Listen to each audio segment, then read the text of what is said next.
Botad marketing yard શરૂ થયા બાદ ખેડૂતો પોતાની જણસી લઈને આવી રહ્યા છે।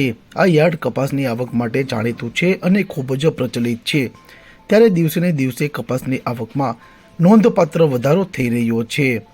આજે યાર્ડમાં કપાસની 31.5 હજાર મણ આવક નોંધાઈ હતી, જ્યારે છેલ્લા 2 દિવસમાં કપાસની 60,000 મણ આવક નોંધાઈ હતી। આજે કપાસની આવકમાં સામાન્ય વધારો નોંધાયો હતો। ખેડૂતોને કપાસનો મણ દીઠ ભાવ 1,300થી લઈ 1,502 રૂપિયા સુધીનો ભાવ મળતા ખેડૂતો ખુશખુશાલ થયા હતા અને ખુશીઓ વ્યક્ત કરવામાં આવી હતી। મગફળીની સામાન્ય આવક રહી છે। આજે યાર્ડમાં 630 મણ આવક નોંધાઈ હતી, જેનો ખેડૂતોને 850થી લઈ 1,140 રૂપિયા સુધીનો ભાવ મળ્યો હતો।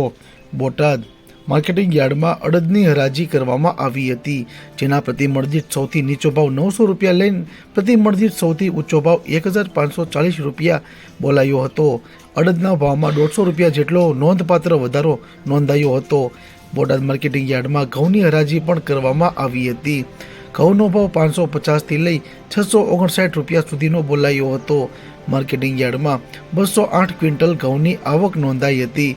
બોટાદ માર્કેટિંગ યાર્ડ ખાતે આજે ઘઉંના ભાવમાં ₹30 રૂપિયાનો ઘટાડા સાથે ભાવ નોંધાયો હતો અને સામાન્ય તફાવત જોવા મળ્યો હતો। બોટાદ માર્કેટિંગ યાર્ડમાં સફેદ તલ અને કાળા તલની હરાજી કરવામાં આવી હતી। સફેદ તલનો ભાવ પ્રતિમણ દીઠ સૌથી નીચો 2,000થી લઈ પ્રતિમણ દીઠ સૌથી ઊંચો ભાવ 2,675 રૂપિયા સુધી નોંધાયો હતો। સફેદ તલના ભાવમાં 200 રૂપિયાનો વધારો નોંધાયો હતો। માર્કેટિંગ યાર્ડમાં કાળા તલનો ભાવ 4,905થી લઈ 5,190 રૂપિયા સુધી બોલાયો હતો। છેલ્લા સપ્તાહ દરમિયાન ₹150ના વધારા સાથે કાળા તલમાં આજે ભાવ નોંધાયો હતો। આજરોજ તલની કુલ 146 ક્વિન્ટલ આવક નોંધાઈ હતી।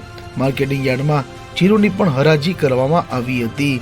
જીરુની માર્કેટિંગ યાર્ડ ખાતે કુલ 200 ક્વિન્ટલ આવક નોંધાઈ હતી, જેનો ભાવ સૌથી નીચો પ્રતિમણ દીઠ 4,000 તથા સૌથી ઊંચો ભાવ પ્રતિમણ દીઠ 4,495 રૂપિયા નોંધાયો હતો।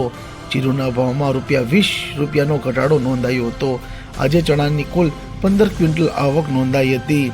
ખેડૂતોને ચણાના ભાવ 1,000થી લઈ 1,270 રૂપિયા સુધીનો ભાવ બોલાયો હતો।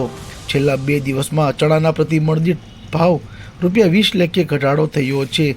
2 દિવસમાં કપાસની 60,000 મણ આવક નોંધાઈ હતી।